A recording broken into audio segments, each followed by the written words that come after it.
buenas tardes, chicos. El día de hoy les vamos a explicar sobre el tema las formas de evaluación financiera. Puedes pasar a la siguiente diapositiva, compañero. La evaluación financiera. Vamos a conocer primero bien este tema. Cuando una empresa decide invertir, lo primero que debe hacer es evaluar si ese proyecto le conviene o no. La evaluación financiera consiste en evaluar, en analizar si una inversión generará beneficios suficientes en un futuro. Además, analiza los estados de flujo, o en simples palabras, el flujo de efectivo, que significa cuánto dinero entra y cuánto dinero sale. En finanzas, lo más importante va a ser el dinero real y no solo las ganancias contables. A la siguiente diapositiva, compañero, por favor. Ahora vamos a hablar del periodo de recuperación. El periodo de recuperación va a ser el tiempo que tarda un proyecto en recuperar la inversión inicial mediante los flujos de efectivo que genera el proyecto. Esto se va a representar mediante la pregunta: ¿en cuánto tiempo recupero mi dinero? Vamos a empezar. El cálculo. El cálculo va a consistir en una acumulación.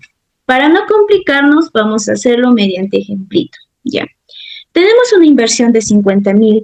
En el año número 1 hemos tenido ganancias de 30,000. En el año número 2, ganancias de 20,000. Aquí se va a aplicar el cálculo del acumulado, que viene a ser, si en el año número 1 tengo 20,000, para el año número 2, 20,000 más 30,000 va a ser los 50,000. Entonces ya estoy recuperando mi inversión inicial. El periodo de recuperación va a ser en 2 años, porque en 2 años estoy recuperando esos 50,000. La regla de decisión viene a ser el periodo de corte, que viene a ser el tiempo máximo que una empresa puede esperar para recuperar su inversión.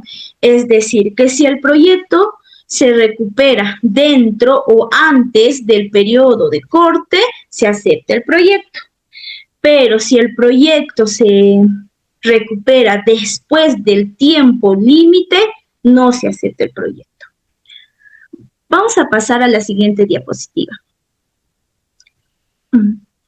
Los momentos de flujo. En esta parte de los momentos de flujo nos va a decir que por cada año hay diferentes cantidades de dinero. Año número 1 puede haber 20,000, año número 2, 30,000, año número 3, 40,000. Esos son los momentos de flujo. Un ejemplo, el proyecto A puede recibir más dinero al final y el proyecto B puede recibir más dinero al inicio. El que se va a aceptar es el proyecto B porque el dinero va a llegar antes.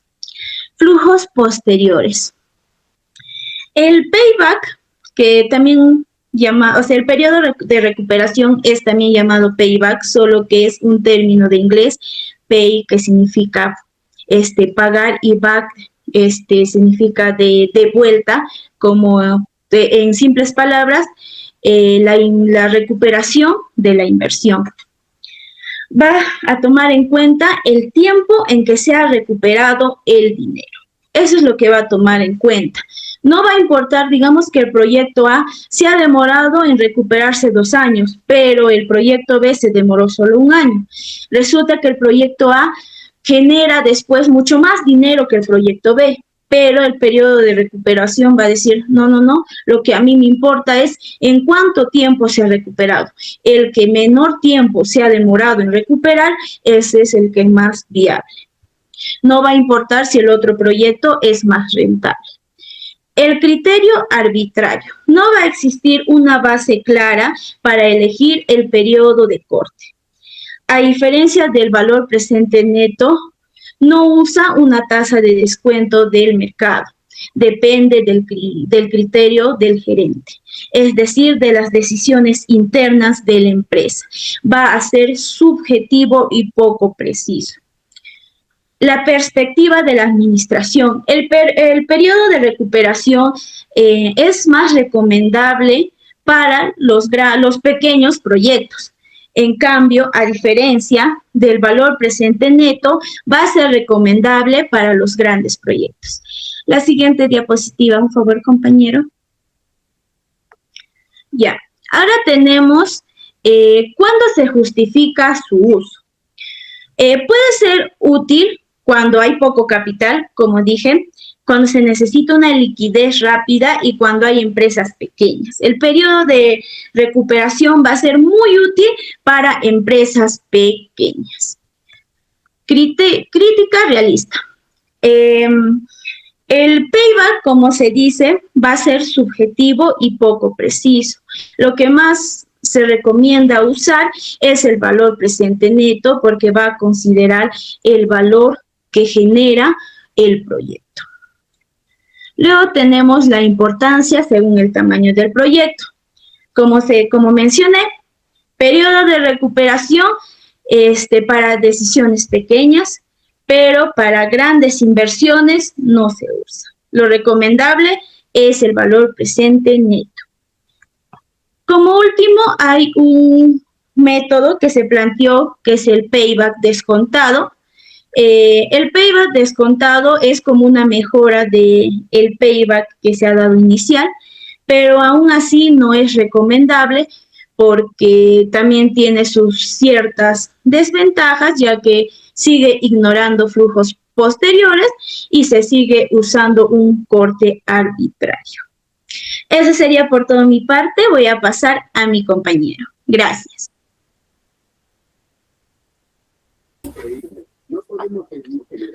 Bien, yo pasaré a exponer justamente lo que mi compañera estaba diciendo, el valor presente neto. Mi compañera acaba de explicar el periodo de recuperación.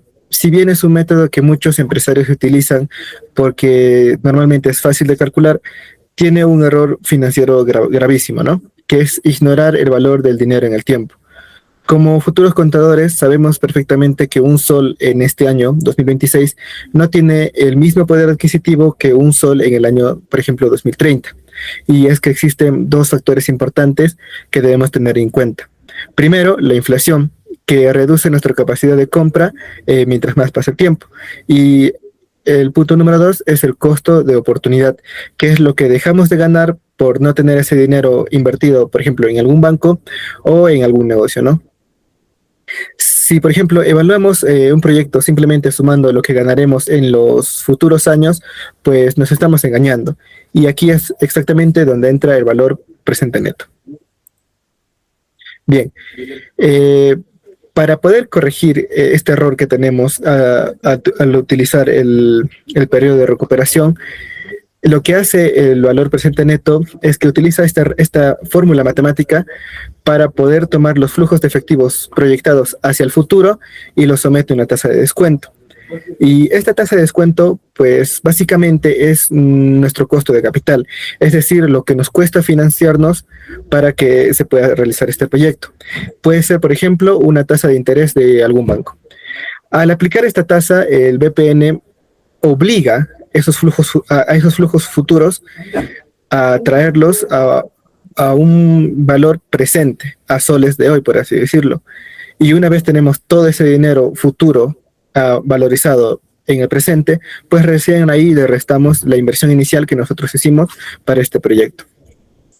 Aquí es donde viene la regla de oro del valor presente neto. Si luego de traer todo ese valor futuro al presente y restar la inversión inicial, si el BPN es positivo y mayor a 0, significa que el proyecto hizo tres cosas. Primero, recuperó la inversión inicial, pagó todo el costo de financiamiento y generó un excedente. Este excedente es riqueza pura. Por lo tanto, el proyecto se acepta porque cumple con las expectativas de pues el proyecto en sí, ¿no? Por lo contrario, si el BPN es negativo, ni siquiera cubre el costo de capital. El proyecto destruye, por así decirlo, el valor y debe ser rechazado inmediatamente. Ahora, les diré un ejemplo práctico. Por ejemplo, aquí en Huancayo, una MIPE formal, por así decirlo, decide comprar maquinaria. Y esta maquinaria cuesta 10.000 soles hoy. Esa sería la inversión en el año cero. Y para esto asumen un gasto de capital del 10%, por ejemplo, de algún préstamo, ¿no? Y proyectan que gracias a esta máquina tendrán flujos de efectivos futuros en el año 1 de 4.000, en el año 2 de 5.000 y en el año 3 de 4.000. Si nosotros utilizamos el periodo de recuperación y sumamos estos montos, pues saldría 13.000 y lo restamos nuestros 10.000 de inversión que tuvimos al principio, pues serían 3.000 soles. O sea, técnicamente diríamos que estamos ganando. Y aunque es correcto, pues no es tan exacto, por así que digamos. Entonces aplicamos la fórmula del valor presente neto. Y ahí es donde nos sale pues 773.85. Entonces podemos decir de que el proyecto se acepta. Ahora, a pesar de esta exactitud, a muchos gerentes no les gusta ver resultados en soles, prefieren ver porcentajes. Y este método alternativo, que tiene sus pros y sus contras, les hablará mi compañero a continuación.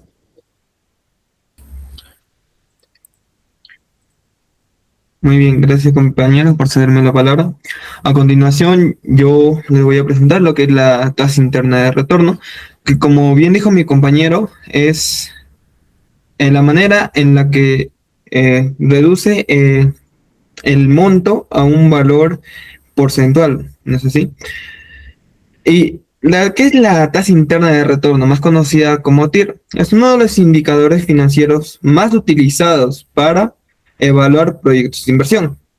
La TIR representa la rentabilidad porcentual anual que genera un proyecto, considerando sus propios flujos de efectivo, es decir, el dinero que entra y sale durante toda la vida de inversión. En términos técnicos, la TIR es la tasa que hace que el valor presente neto, o el BPN, sea igual a cero, lo que significa que al descontar todos los ingresos futuros con esa tasa, el valor actual de esos ingresos es exactamente igual al monto invertido al inicio. Por eso se le llama tasa interna de retorno, porque calcula únicamente con los datos del proyecto y no depende directamente de factores externos. La importancia.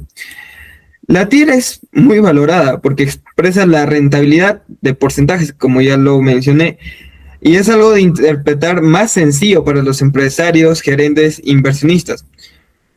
Muchas veces es más fácil entender que es la empresa rinde un 18% actual, que analizar montos financieros más complejos, porque si bien es cierto, hay empresas que manejan cantidades, millones y millones de soles al año, y es más fácil entenderlo con porcentajes que con el mismo monto que se puede obtener. Además, permite comparar alternativas de inversión rápidamente. Por ejemplo, si dos proyectos requieren montos parecidos, normalmente se observa cuál ofrece la mayor TIR. También es una herramienta útil para filtrar propuestas antes de realizar un análisis más profundo. El ejemplo que yo les presento es que si un proyecto tiene una TIR de 18%, significa que genera una rentabilidad anual del 18%, como se menciona. Se indica financieramente que parece una inversión atractiva, siempre que ese rendimiento supere el costo de financiarse. Sin embargo, como veremos más adelante, que la TIR sea muy alta no siempre garantiza la mejor decisión. La siguiente diapositiva, por favor, compañero. Bien, la regla de decisión con la TIR. ¿Cómo se usa la TIR para nosotros poder decidir? Una vez calculado el TIR, se compara con el costo de capital, que representa cuánto le cuesta a la empresa conseguir recursos para invertir. Este costo puede provenir de préstamos bancarios, intereses, aporte de los socios, incluso el propio rendimiento mínimo esperado por los dueños del negocio. Por eso, toda inversión debe generar al menos una rentabilidad superior al costo. La regla general que se sigue en esta TIR: si la TIR es mayor al costo capital, se debe aceptar el proyecto, como estamos viendo en dicho ejemplo. Y si la TIR es menor al costo, se rechaza.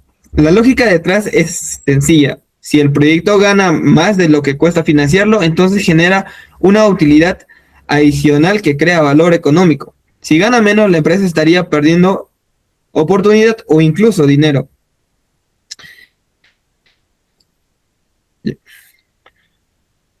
Pasa a la siguiente diapositiva, por favor, compañero. Bien. El riesgo y las limitaciones.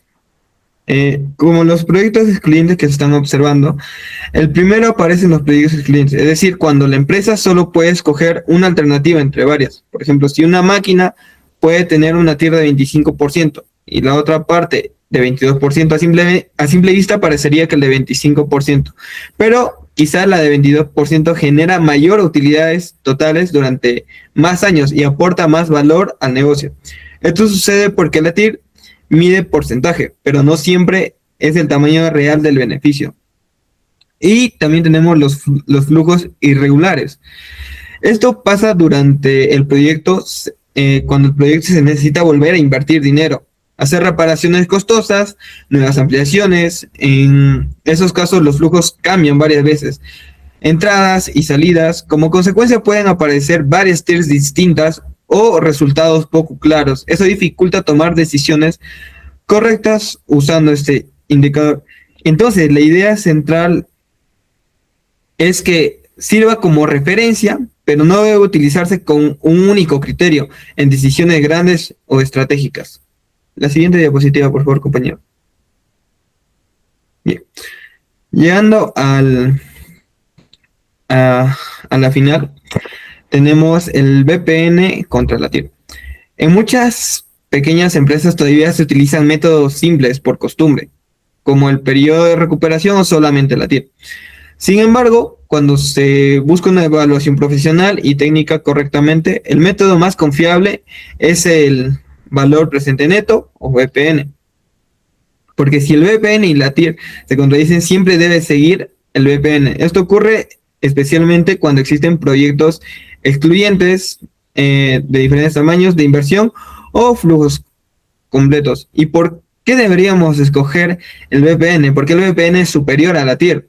Porque el VPN mide directamente la riqueza real creada por el proyecto, considerando todos los flujos de efectivo desde el inicio hasta el final, además de que toma en cuenta el valor del dinero en el tiempo. Por ejemplo, como dijo mi compañero, un sol de el 2020 no va a ser igual al un sol del 2030. También porque permite tomar decisiones precisas y objetivas, mientras que el TIR solo muestra el porcentaje. El VPN muestra cuánto dinero realmente gana la empresa. En conclusión, la TIR es una herramienta muy popular porque es fácil de entender, rápida de usar y expresa la rentabilidad en porcentaje. Sin embargo, también tiene limitaciones que pueden llevar a errores si se usa sola. Por ello, en la evaluación financiera profesional, lo recomendable es utilizar ambos indicadores, pero dar prioridad final a lo que es el VPN, porque es el método que mejor mide la creación del valor de la empresa. Eso sería todo. Muchas gracias.